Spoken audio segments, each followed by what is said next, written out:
Okay, so now it's September, oh God, 23rd, 2019. I'm in my sewing room, aka War Room 2. It's like 6:30 in the morning. I'm testing out this camera. It has a glitch in it though. Right?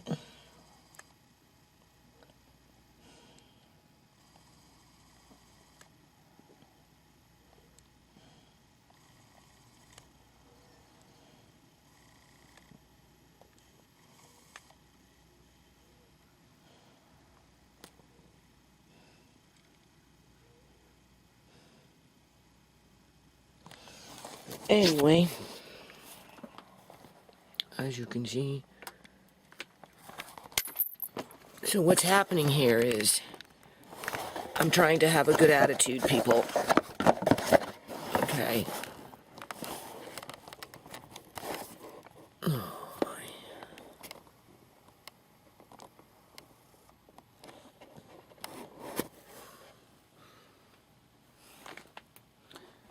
I am trying to have a good attitude.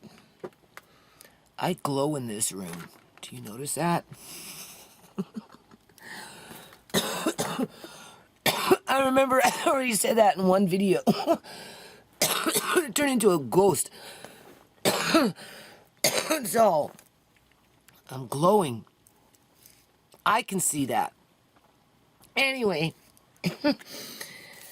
I have to go outside, people, like, in the next 3 or 4 hours. And by that time, I'll be tired, right? Because I've been up already for a little while. And, well, I have an eye appointment in February. I see the eye doctor that I had seen before. She's a Punjabi woman. She's not too far from over here. And, February, on my birthday or something like that, I went in, I asked to see the eye specialist in the first week, like June 2nd or something of this year. So that's June, July, August, September, October, November, December, January, February. 9 months, people, to go see an eye doctor that I've already seen. Although it hasn't been for about 2.5 years, 2 years since I've seen her.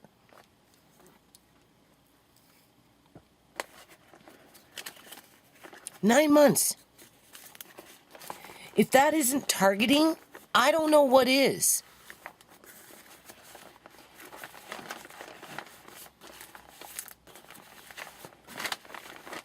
In terms of, they know I haven't seen an eye doctor in a couple of years.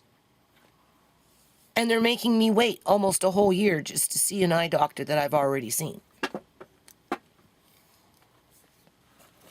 And then when I go, then they all of a sudden start giving me all these eye tests, right? That's what they do.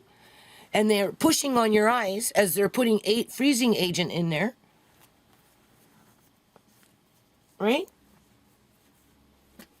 So that by the time 6 months goes by, you don't want nobody touching your eyes because it feels like somebody's always pushing their fingers into your eyes.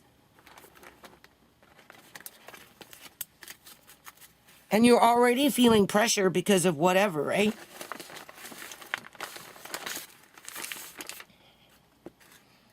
I don't know. So anyway, I am going to go and get my ladder today with my bad eyes, people.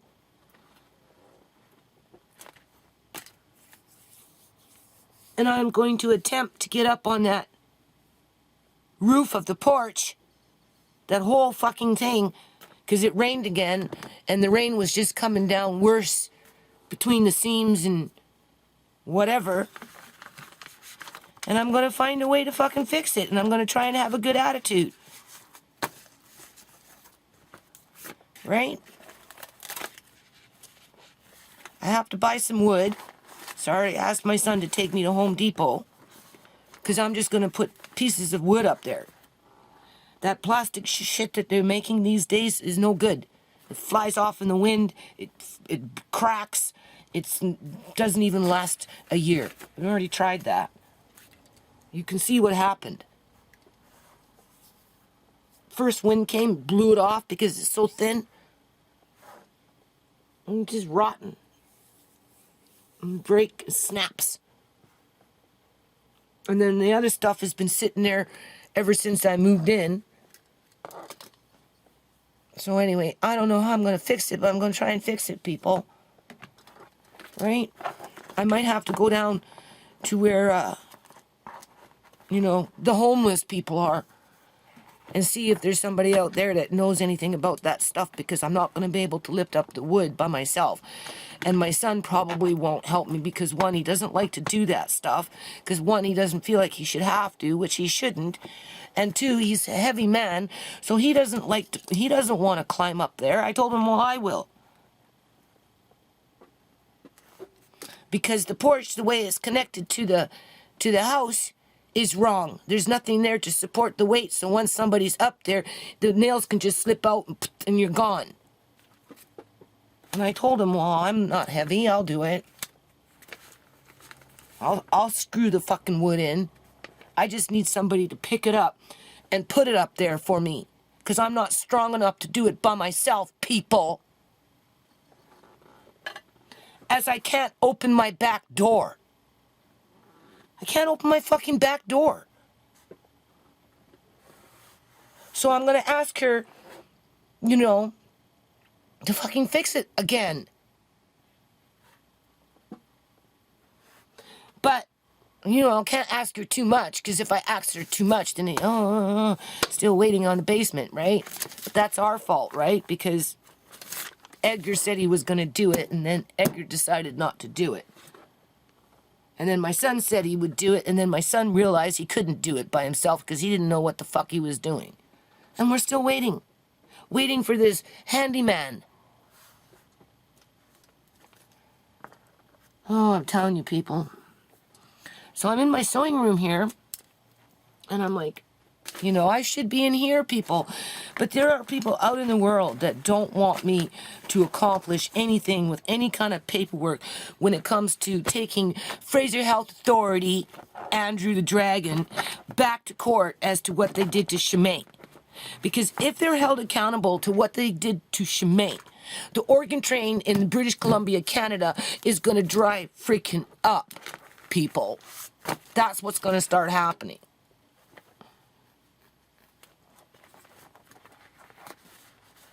And they don't want it to dry up.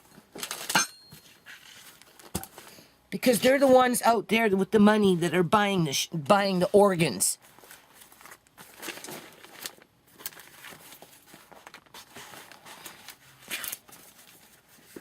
So, keep me busy. And what does that do? It prevents it from going to court.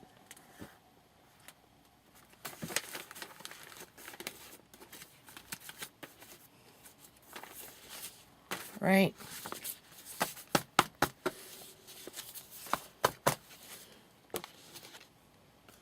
But if I don't do the porch, people, I'm hooped. I have to be the responsible one. How about that? It would be irresponsible of me for not even trying. Since I'm the one that fucking lives here, right? Like I said, they're just trying to force me out of the house, people. That's what it is. That's all it is. Because they know they can get more money after I'm gone. One way or another. Whether they sell the fucking place and make their $1 million fucking profit. Or whether they rent the fucking house out for $3,200, $3,300, $3,400 a month, $3,500 a month. With promise to fix things.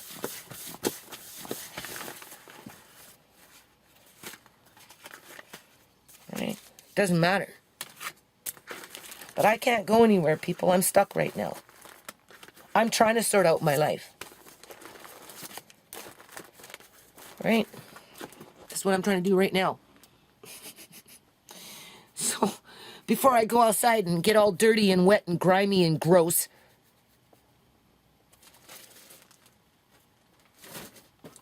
I thought I'd come in here and, because I got to get on with these diapers, people. I found the white thread. The white thread's in there. I know where it is.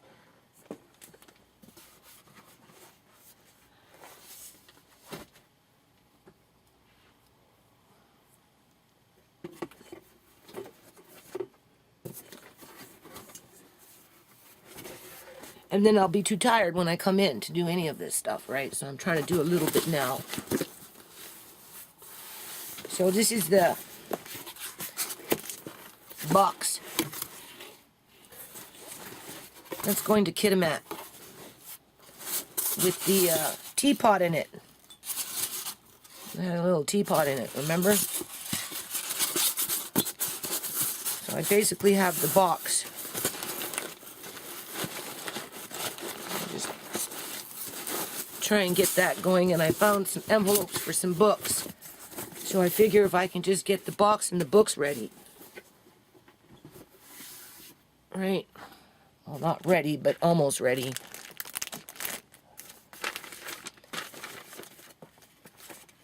It'll be better. It'll be a start, but I'm having issues right now with going outside, and I'm like choked, but I'm trying to have a good attitude about it.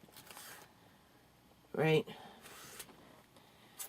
I know those books are in here somewhere. I just seen them. Like, I just seen them. Oh, God. So, I don't know. I'll find them. But this book here, and I'm going to upload this now, people, because this is going to be my day. Right? In the next 3 hours, 9, 10 o'clock, I'm outside. I'm outside. I'm on the porch. I'm running around the yard looking for wood to do porch repairs. Right? And then you see this binder? This one right here? What I'm going to do, this is how I'm going to do it, people. Since we know that there's people out there that don't want me to get the information as to what happened to Shmay out there, basically, not to mention what happened to Uncle John, right? You know, in a legitimate sense, in terms of like a court setting with a lawsuit, and, you know, the government is held to account to, you know, the fucking federal crimes that they perpetrate upon the general public for profit, personal and corporate, right? Because I already done that with Andrew the Dragon and didn't get me very far, now did it. So, as I do my videos regarding Shmay, I'm going to start walking you through all this stuff. That's what I'm trying to say. Right? I'm just trying to figure out how I'm going to present the information to the best of my ability. So that even if I don't make it to court, people, because something bad happens to me, you know, in terms of this pressure in my head, right? Or whatever, the information is out there. Right? There's no denying the facts, right?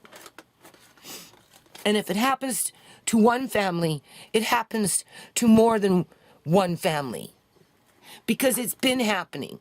The only reason that it happened to Shmay, people, is because it's already happened to other people and they just didn't notice it. And if they did notice it, they didn't freaking stand up and say something against it. Because one, maybe they were afraid, or two, they didn't believe what they thought they noticed and they ignored it. I'm not ignoring it, people. I'm not ignoring it. I'm not ignoring it any more than I'm ignoring that porch, right? And since I have to go out there and do this fucking porch for myself just so that I can feel like I have some fucking peace in this house while I'm here, I'm not going to ignore that, right? I have to be the responsible one. I can't take my landlords to fucking court asking them to fix a fucking porch so that they can get even madder at me and try and force me out even more out of this house. Although I don't know why they want to fucking force me out, because I'm not a bad person other than they want more money. Everything always goes down to fucking money in at least in British Columbia, Canada. It never used to be like that so bad, people. Oh yeah, money, everybody, brags with their money. But now it's beyond bragging about, oh well, I've got this and I own that and my assets are this and you're that because you don't have money. And you get treated like a second fucking class citizen. And what do second class citizens do? They survive. The only way they survive though is they do what they're capable of doing. So I'm going to go out in the fucking porch and go see what I'm capable of doing. Over the next week, I give myself 1 fucking week. That pond is just going to have to wait. What's the priority, the pond or the porch? And I'm choked, people. I'm choked because I don't want to climb a fucking ladder. I really don't. But I have to. I have to. I can't wait for some fucking handyman that's got a bad fucking attitude and wants to drag it out for 3 months. Right? In terms of, he's supposed to help fix the fucking gutters and pipes and all this shit. He nowhere to be seen. You're not doing nothing. Nothing. When people sit around and do nothing, that tells you something. But yet, they're accumulating more of this and more of that and more, but still doing nothing. And I'm like, okay, it's because, they want you to suffer. They want you to suffer. They want you to be afraid. They want, they don't fucking care. That's how they fucking gain wealth and power, by not fucking caring.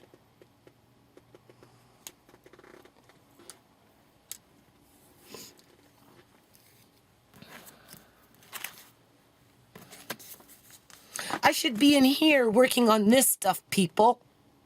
If my landlords cared about what happened to my family in regards to how the system treats a class below a certain level on average.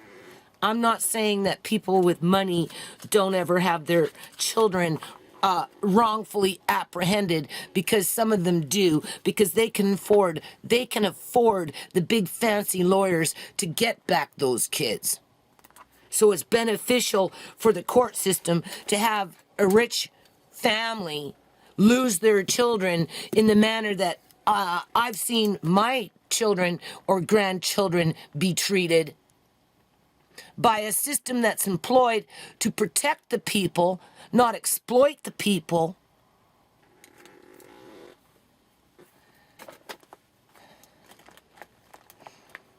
I don't know, people. I'm feeling sorry for myself. Right? That's what's happening here.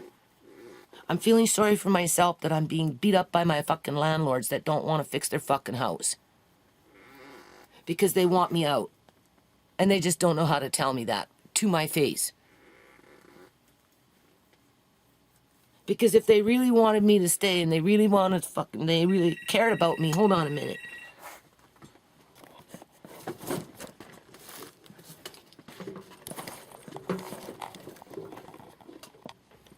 Don't know if I'm still glowing or not. I feel like I am. So anyway, there's pressure in my head, people.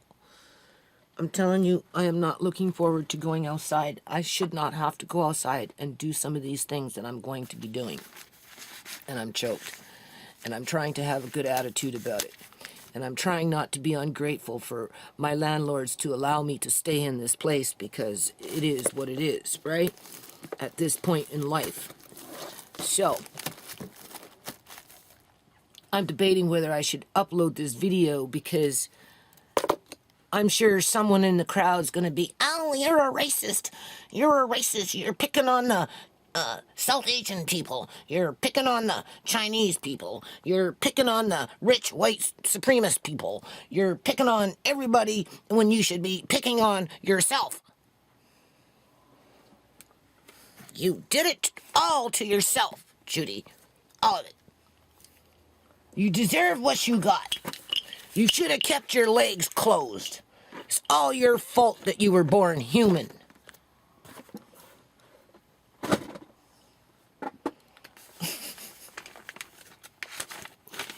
Should I leave it on that note, people? Just get up and fucking... It's drizzling. Drizzling outside. It's not raining and it's not nice. And it's ready to drizzle. Because it's been raining. So everything's wet. Everything that I'm going to touch out there will be wet, damp, and wet. As my head's going, ooh, ooh, ooh, because of this pressure. This eye doctor, when I first met her, I'm going to leave it on this note. When I first met this eye doctor, she wanted to cut something in my eye to let the fluid run out from it, right? Without having to rely on drops all the time. And at best, maybe it would be good for a couple of years. And then after that, would probably have to do it again. This is what she told me, right? And that on the downside of it would be I would get scar tissue wherever she cut it, however she cut it. She was going to use a laser. And if I got scar tissue, it could become even more of a problem. More of a problem than what I already got. And when I go see her in fucking February, 9 months from the time I asked to go see this woman, she'll be like, how have you been managing for the last 3 years without drops? I don't understand. You should be dead by now. Because your eyes should have went poop. You're a unique case. I can hear it now. This is what I want people to really understand. That I have to work around this shit. Right? But sometimes I think all this shit is just trying to prevent me from showing you guys this shit. Like I said, I don't know if Shimei will ever get justice in a court setting, right? Especially in British Columbia, Canada, with its corruption embedded into the public union sector, right? But it's still a war, people. I'm in AKA War Room 2 / sewing room.